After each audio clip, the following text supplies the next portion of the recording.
Magandang hapon mga dol. Nandito pa tayo sa Cabanatuan. Medyo uulan.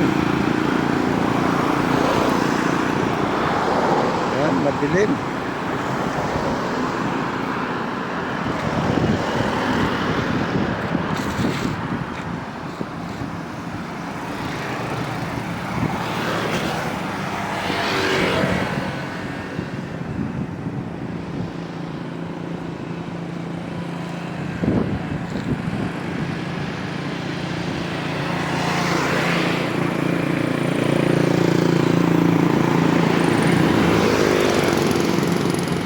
Yan, Cabanatuan yan mga dol.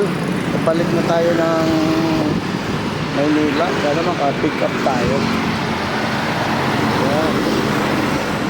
Magandang hapon mga dol. Ingat-ingat po tayo lagi sa lahat ng mga rider at kalalamove. Ingat po tayo lagi. God bless po mga dol.